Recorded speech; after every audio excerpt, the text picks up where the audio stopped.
Thank you for the question.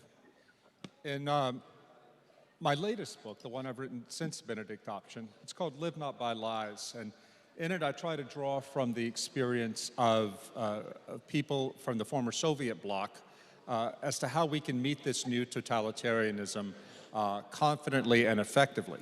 One of the people I draw on, whose wisdom I draw on, is Czesław Miłosz, who in his book, The Captive Mind, 1953, published in the US, said that the people of Eastern Europe woke up one day to find that ideas that were once only spoken of among the radical fringe could be ruling their whole societies. And we have lived through that ourselves. 10 years ago, what we now call gender ideology was something that was only on the fringes of academia.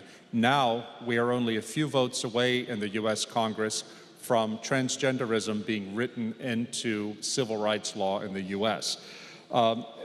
This has moved so quickly because cultural change happens when elites and elite networks take up ideas and spread them around their networks. So now, in virtually the blink of an eye, we have seen gender ideology, critical social justice, these radical theories, move from the university out into every institution in American society, media, big business, so-called woke capitalism, even now the US military and the CIA. If you haven't seen on YouTube the CIA's new recruitment video, you should go watch it. It's almost comic. It's so unbelievably left-wing. But we on the right have been focused for 40 years at least on achieving political power, thinking that would be sufficient to protect us and protect our institutions. We have ignored culture, the power of culture and of cultural institutions. This was a serious mistake. And so now, as you've said, Professor, and as Professor Kinnehing said, we have lost the university. I don't see personally that we can reform most universities, because the way the ideology has gone into such extremes now that they don't only consider conservatives to be wrong, they consider us to be evil. So where does that leave us? I think that we conservatives, to go along with what Alistair McIntyre said, I think we need to stop trying to shore up the imperium, to try to reform universities that can't be reformed and won't be reformed.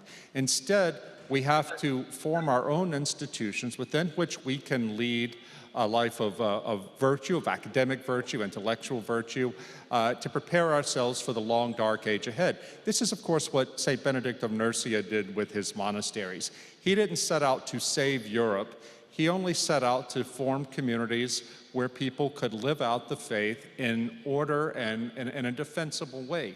Over the next 400 years, the slow work of the Benedictine monasteries revived Europe and laid the groundwork for the rebirth of civilization. I think in our time, in this collapse of the West and the collapse of the universities, we have to look at things, institutions like the Collegium Intermarium, as a sort of academic monastery that within which the life of the mind can live on, and in the future we can train elites here who will move out into the institutions of society and reform society. So God bless this university. It is absolutely essential to the saving of our own civilization.